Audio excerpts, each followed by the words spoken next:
Welcome to Chalk Talk, everybody. I am Hope, and I'm here with Shirley. yes, and we have so many things to discuss because just recently we had the college football playoff take place.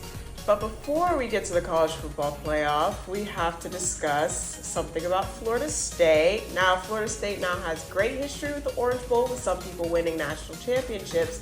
And now there's a little bit of bad history there, with Florida State losing the Orange Bowl in blowout fashion to Georgia, 63-3.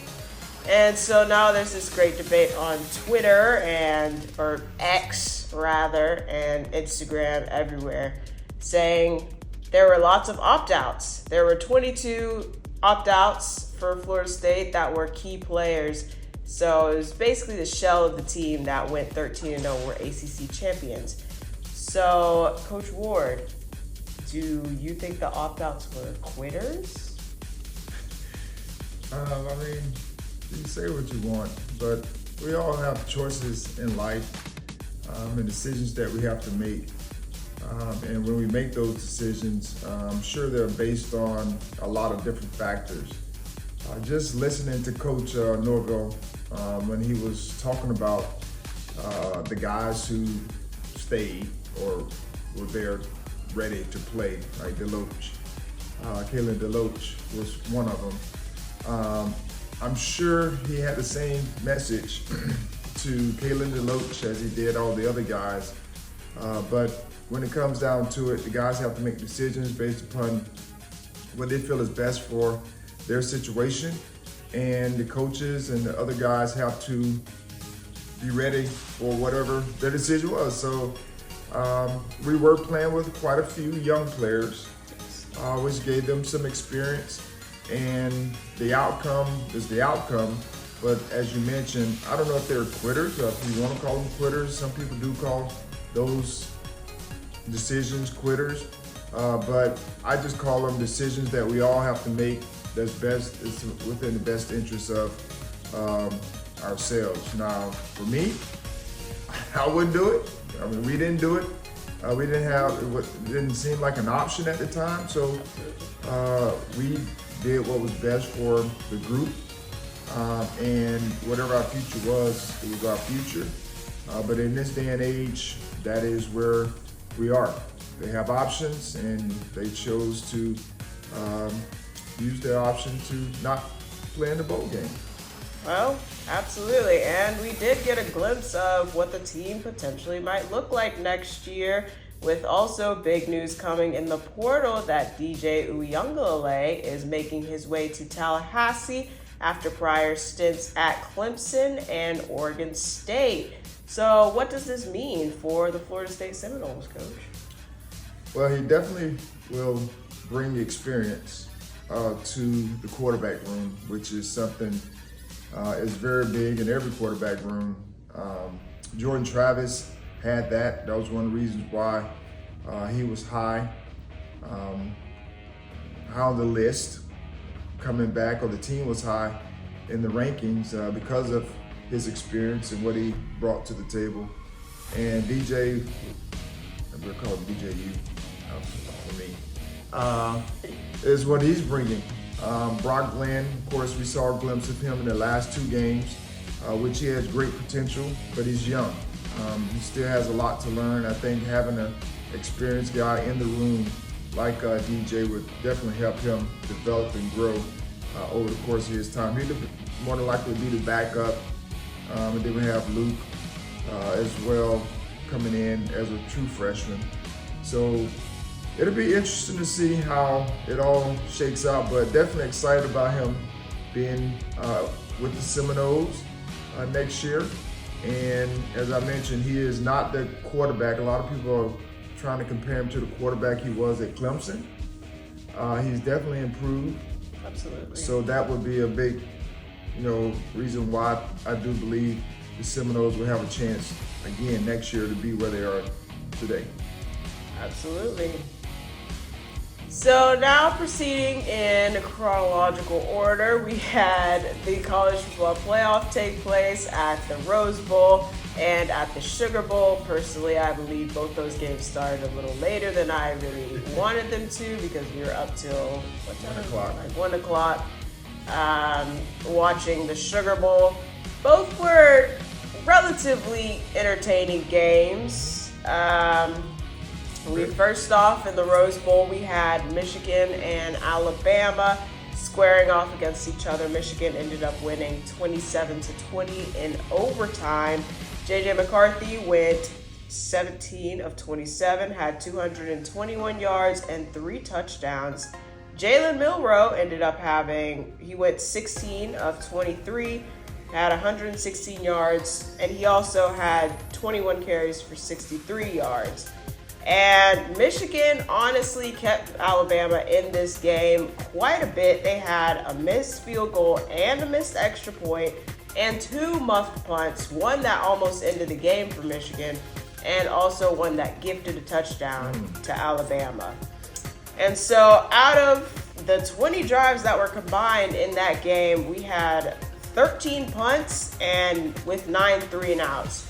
So it was a relatively docile game, but we saw some quarterback play that makes you wonder, well, was quarterback play going to be the issue for Florida State?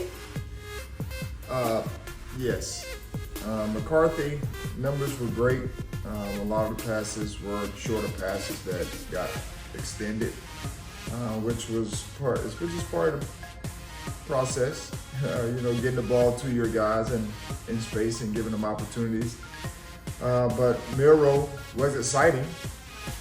He's a guy that can turn a negative into a positive, but I thought Michigan defense did a great job of balling up the pocket to where he couldn't find that much room. I think he got sacked 6 times. Yes. 5 in the first half. And he didn't play well from a passing game standpoint, and then they did use his legs, I think, in the third quarter to start running some quarterback runs. But when you start talking about why they were in and why Florida State didn't make it, it was centered around the quarterback and the offense and what have you, and the defense couldn't hold up. But this game here really came down to matchups. When you start thinking about Washington, Texas, both offenses were pretty electrifying. And then Michigan and Bama, the defenses were really, really solid. So both were great games, though. Great games. They were great games. And speaking of Washington and Texas, Washington ended up winning that game 37-31. Michael Penix Jr. said, "Y'all snubbed me from the Heisman," and he went off for 430 yards and 2 touchdowns with a 76% completion percentage, which is quite insane. Those 430 yards is the 4th most yards in a college football playoff game, behind Joe Burrow twice and Mac Jones back in 2020. He also accounted for 31 yards rushing. Those rushing yards did come up huge, getting some first downs. We all know he's a little hesitant to run because he's had prior leg injuries, but it was good to see him get his legs moving. And Quinn Ewers ended up going for 318 yards and a touchdown. And actually, Texas was favored in that game. So what does that mean? Nothing. As we saw, it just gave Washington more fuel for their fire to come in. And for the record, I did vote for Penix to win the Heisman. So I'm grateful that he went out and showed that he's capable. He should have won the Heisman with his performance. But it does have to have solid offense, weapons. Is it Dylan Johnson. Dylan Johnson. Yes. Their running back was solid. And then he had 2 wide receivers. Of course, if you throw him for 430 yards, you're going to have some receivers that go for a 100-yard game. So Duze, I think it's Odunze, yes. Odunze, and Pope were two of the receivers that went for 100 yards. So I just liked the way he was distributing football. The offensive line, of course, gave him time, and he made time with some of the pocket presence, movements in the pocket, and slaying that thing down the field. So that was very impressive, and I look forward to seeing how he does against Michigan. Yes. Defense, because Michigan's defense got after Milroe in the pocket, and so it'll be interesting. Very good battle here. So, speaking of those two games, obviously Michigan and Washington pulled out some tight victories. So, the national championship is coming up on Monday, and it will be a good battle between Michigan's strong defense and Washington's strong offense. So, what do you think is going to be the keys in those games to either team getting the victory, Coach Ward? Well, one of the keys is Dylan Johnson healthy enough to be able to play and finish the game. He wasn't able to finish the game per se. He did finish the game, but he left on a cart before the celebration. So just be interesting about his availability. And we talked about Michigan's defense and Washington's offense.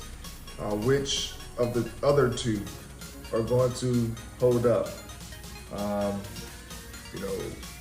Michigan's offense against Washington's defense. Who's going to win that battle?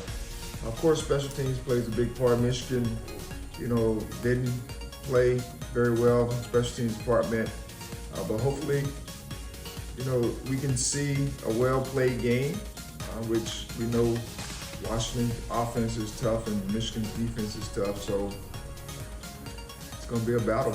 So looking forward to it. Absolutely. It would be quite poetic if it came down to a field goal to win it, truthfully. Well, we know Washington has a very good kicker. Yes, they do. Michigan, I don't know. We'll see if Jim Harbaugh's son, Jay, can pull together his special teams unit for this week after a tough sledding at the Rose Bowl. So we shall see. But thank you guys for tuning in to this edition of Chalk Talk, when we talk about the college football playoff.